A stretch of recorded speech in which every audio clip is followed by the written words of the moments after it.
কখনো জামায়াতে নারী নেতৃত্ব আসবে না বলে আল জাজিরাকে সাফ জানিয়েছেন দলটির আমির ডাক্তার শফিকুর রহমান। নেট দুনিয়ায় আলোচনা সমালোচনার ঝড়। শেরপুরে জামায়াত নেতাকে কুপিয়ে হত্যার ঘটনায় উত্তপ্ত ভোটের মাঠ। সহিংসতা পরিহার করতে রাজনৈতিক দলগুলোকে সরকারের কড়া বার্তা। জামায়াত আমিরের সাথে বৈঠক করেছেন ঢাকায় নিযুক্ত নতুন মার্কিন রাষ্ট্রদূত। যে সরকারি ক্ষমতায় আসুক তাদের সাথে কাজ করার বার্তা ওয়াশিংটনের। আসন্ন নির্বাচনে বিএনপি জয়লাভ করে সরকার গঠন করবে এবং তারেক রহমানই হবেন দেশের পরবর্তী প্রধানমন্ত্রী, বললেন মির্জা ফখরুল। দেশের বাজারে টালমাটাল স্বর্ণের দাম ছাড়িয়েছে অতীতের সব রেকর্ড। 22 ক্যারেটের ভরি ছাড়িয়েছে 2,86,000। বৈশ্বিক অস্থিরতাকে দুষছেন বিশেষজ্ঞরা। So are you saying these accounts are all Why false? after 40 years it came?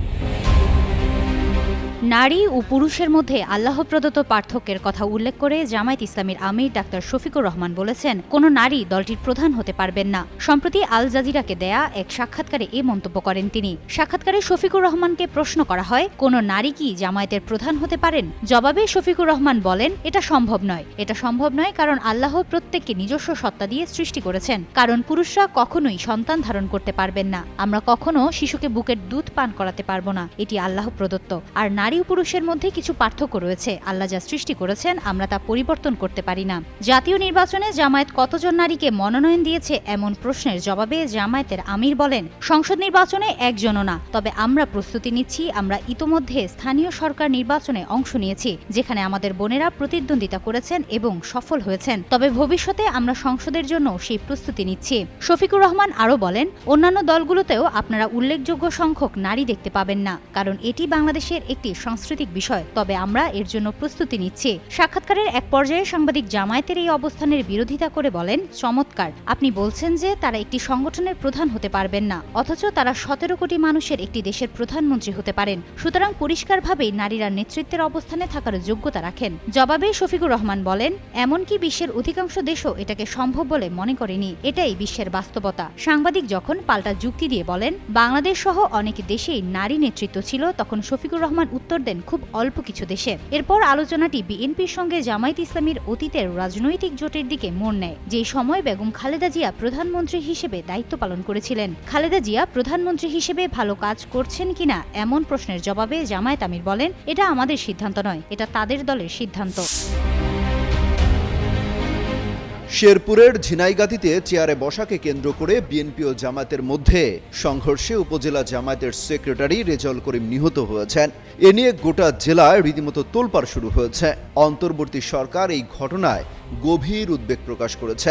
বৃহস্পতিবার সরকারের এক বিবৃতিতে বলা হয়, সহিংসতার সঙ্গে সম্পৃক্ত যে কোনো প্রাণহানি অগ্রহণযোগ্য এবং গভীরভাবে দুঃখজনক। বিবৃতিতে আরো বলা হয়েছে, জাতীয় নির্বাচনের আর মাত্র 2 সপ্তাহ বাকি। সরকার বিএনপি ও জামাত সহ সব রাজনৈতিক দলকে দায়িত্বশীল নেতৃত্ব প্রদর্শন এবং তাদের সমর্থকদের মধ্যে সংযম নিশ্চিত করার আহ্বান জানায়। গণতান্ত্রিক প্রক্রিয়ায় সহিংসতা, ভয়ভীতি প্রদর্শন ও প্রাণহানির কোনো স্থান নেই। সরকারের পক্ষ থেকে আরো বলা হয়, শেরপুরের পুলিশ সংঘর্ষ ও হত্যাকাণ্ডের তদন্ত শুরু করেছে। দোষীদের বিচারের আওতায় আনা হবে। জেলায় নিরাপত্তা জোরদার করা হয়েছে। এতে আরো বলা হয়, শান্তি বজায় রাখা, আইনের শাসনকে সম্মান করা এবং শান্তিপূর্ণ ও গঠনমূলক উপায়ে ভোটারদের সম্পৃক্ত করতে সব দল, নেতা ও প্রচারকদের অবশ্যই তাদের ভূমিকা পালন করতে হবে। দেশের ভবিষ্যৎ নির্ভর করছে সব দিক থেকে শান্ত, শৃঙ্খলা ও গণতান্ত্রিক আচরণের উপর। অন্তর্বর্তী সরকার একটি শান্তিপূর্ণ, অবাধ ও সুষ্ঠু নির্বাচন নিশ্চিত করতে প্রতিশ্রুতিবদ্ধ বলেও বিবৃতিতে উল্লেখ করা হয়। অমিত হাসান রবিন, যুগান্তর নিউজ। বাংলাদেশ জামায়াতে ইসলামীর আমির ডাক্তার শফিকুর রহমানের সঙ্গে সৌজন্য সাক্ষাৎ করেছেন ঢাকায় নবনিযুক্ত যুক্তরাষ্ট্রের রাষ্ট্রদূত ব্রেন্ট ক্রিসেন্টসেন। বৃহস্পতিবার সকালে রাজধানী ঢাকায় জামায়াতে ইসলামীর বসুন্ধরা কার্যালয়ে এই সৌজন্য সাক্ষাৎ হয়। বৈঠকে বাংলাদেশে বিদ্যমান রাজনৈতিক ও অর্থনৈতিক পরিস্থিতি, শিল্প বাণিজ্য, আসন্ন জাতীয় সংসদ নির্বাচন, রাষ্ট্রীয় সংস্কার ও রোহিঙ্গা ইস্যু সহ ইত্যাদি বিষয় নিয়ে মতবিনিময় হয়। এ সময় ঢাকাস্থ যুক্তরাষ্ট্রের রাষ্ট্রদূত ব্রেন্ট ক্রিসেন্টসেন বাংলাদেশের অর্থনৈতিক উন্নয়ন এবং গণতান্ত্রিক অগ্রযাত্রায় জামায়াতে ইসলামীর ইতিবাচক ভূমিকার ভূয়সী প্রশংসা করেন। একই সাথে ভবিষ্যতে উভয় দেশের দ্বিপক্ষীয় সম্পর্ক আরও জোরদার হবে বলে তারা আশাবাদ ব্যক্ত করেন। বৈঠকে রাষ্ট্রদূত ক্রিসেন্টসেন জানান, আলোচনায় আসন্ন নির্বাচন নিয়ে জামায়াতের আমির ডাক্তার শফিকুর রহমানের দৃষ্টিভঙ্গি উঠে আসে। একই সঙ্গে তিনি উল্লেখ করেন, শান্তি ও সমৃদ্ধির অভিন্ন লক্ষ্য বাস্তবায়নে বাংলাদেশের সব রাজনৈতিক দলের সঙ্গে কাজ করতে আগ্রহী যুক্তরাষ্ট্র। যদি আমরা সঠিক সিদ্ধান্ত দিতে না পারি তাহলে আবার আমরা ভুলব। আল্লাহর হুকুমে সারা দেশে বিএনপির যে জনপ্রিয়তা, বিএনপি ইনশাআল্লাহ সরকার গঠন করবে। আল্লাহ হুকুম হলে বিএনপি সরকার গঠন করবে তো তারেক রহমান সাহেব প্রধানমন্ত্রী হবে, তাই না? আপনারা কি আমাকে ওইখানে একটা সুযোগ করে দিবেন যে আমি আপনাদের জন্য কিছু উন্নয়নের কাজ আনতে পারি? আমি যদি আজকে এখানে নির্বাচিত আপনারা আমাকে করেন, আমি ইনশাআল্লাহ সরকারে থাকবো আল্লাহর হুকুমে, তাই না? আমি তখন আমাদের ছেলেদের জন্য চাকরির ব্যবস্থা করতে পারবো। আমি আমাদের এলাকাতে কৃষি ভিত্তিক শিল্প কারখানা গড়ে তুলতে পারবো, ইপিজেড করতে পারবো, এয়ারপোর্টটা করতে পারবো, ঢাকায় মেডিকেল কলেজ করতে পারবো, বিশ্ববিদ্যালয় করতে পারবো, ঠিক না? এইগুলো করতে হলে আমাদেরকে কিন্তু আপনার ধানের শীষের কোন বিকল্প নাই, আছে? আমি কারো বিরুদ্ধে কথা বলতে চাই না, আমি শুধু একটা কথা জোর দিয়ে বলতে চাই, এই এলাকায় হিন্দু ভাইরা আছেন, মুসলমান ভাইরা আছেন। আমরা 1971 সালে পাক সেনাদার বাহিনী আমাদের অনেক অত্যাচার করছে, করে নাই? বাড়িঘর ছেড়ে চলে গেছিলেন না ইন্ডিয়াতে, বাড়িঘর সব পুরাই দিছিল না? আমার ঠাকুরগাঁও শহরের বাড়িটা ভাই একমাত্র ওই বাড়িটা ছাড়া কিছু ছিল না, সব খুলে করে নিয়ে চলে গেছিল। পেট্রোল পাম্পটা আন্ডারগ্রাউন্ড যে পেট্রোল ট্যাঙ্ক সেটা নিয়ে গেছিল। আমার আব্বার আপনার কনস্ট্রাকশন ব্যবসা ছিল, ট্রাক ছিল অনেকগুলো, সেগুলো নিয়ে চলে গেছিল। এটা তো সেই 71 সালে ওই পাক সেনাদার বাহিনীরা করছিল, আর তখন তাদেরকে কারা সহযোগিতা করছিল এটাও আমরা খুব ভালো করে জানি।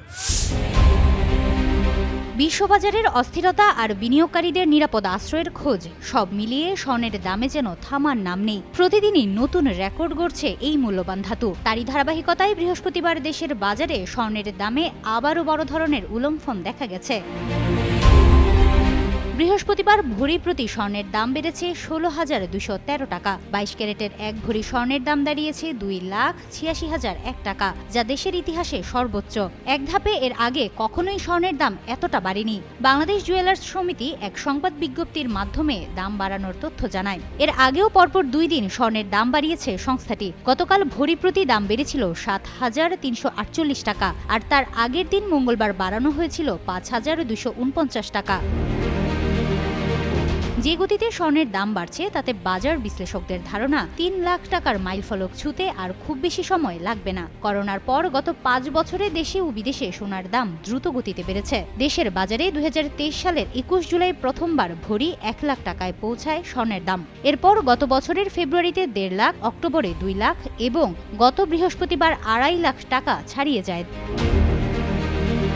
এই বৃদ্ধির ফলে 22 ক্যারেটের পাশাপাশি 21 ক্যারেট, 18 ক্যারেট ও সনাতন পদ্ধতি স্বর্ণের দামও বেড়েছে। বরাবরের মতো বাজুস জানিয়েছে, স্থানীয় বাজারে তেজাবি স্বর্ণের দাম বাড়ার কারণেই এই সমন্বয়। তবে মূল প্রভাব এসেছে বিশ্ববাজার থেকে।